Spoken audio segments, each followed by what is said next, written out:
তখন সে সাহাবী যখন মদিনায় আসছে তখন বলতেছে সাল হাজাতাক, বলো তোমার কি প্রয়োজন আমি মিটাতে পারি। এখানে একটা নোক্তা বলে দিই, অপশন যখন আজকের বিষয়টি নিয়ে আলোচনা করবেন দেশের প্রখ্যাত আলেমে দ্বীন, অত্যন্ত জনপ্রিয় সুপরিচিত একজন বক্তা শায়েখ মাহমুদ বিন কাসিম। তখন সে সাহাবী যখন মদিনায় আসছে তখন বলতেছে সাল হাজাতাক, বলো তোমার কি প্রয়োজন আমি মিটাতে পারি। এখানে একটা নোক্তা বলে দিই, অপশন যখন রাসূল দেবে তখন উদ্দেশ্য হলো জান্নাত চেয়ে নিক, কারণ আল্লাহর পক্ষ থেকে তার কাছে ওহী করা হয়। তখন ওই মুহূর্তে হয়তো সে জান্নাত চাইলে জান্নাতই পাইত।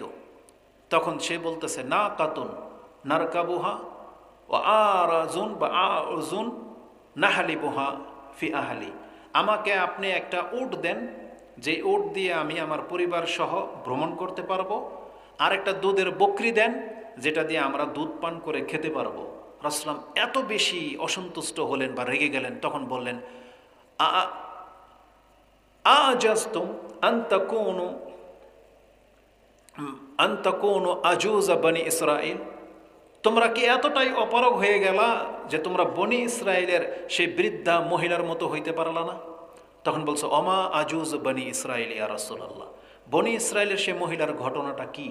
তখন রাসূল সাল্লাল্লাহু আলাইহি ওয়াসাল্লাম বলেছেন লাম্মা সারা মূসা বিবনি ইসরাইলা, মূসা আলাইহিস সালাম যেই দিন তিনি বনি ইসরায়েলকে নিয়ে রাতারাতি মিশর ছেড়ে দেওয়ার প্ল্যান করলেন, দাল্লাত তারিক, রাস্তা হারিয়ে ফেললেন। তখন তিনি বনি ইসরায়েলের আলেমদেরকে ডাকলেন, এটা কেন হলো, এমন তো হওয়ার কথা ছিল না।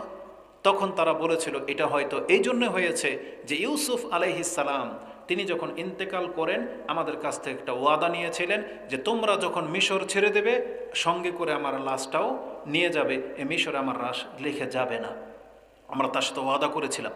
তখন মূসা আলাইহিস সালাম বলতেছেন তখন আইনা কাবরে ইউসুফ, তো ইউসুফের কবর কোথায়, কেমনে খুঁজে বের করবো, লাশ কোথায়। তখন বলছে একজন বৃদ্ধা মহিলা জানে, আজুজ বনি ইসরাইল, বলছে তাকে নিয়ে আসা হোক। এই বৃদ্ধা মহিলাকে নিয়ে আসা হয়েছে, আর তার যুগের রাসূল হচ্ছেন মূসা আলাইহিস সালাম।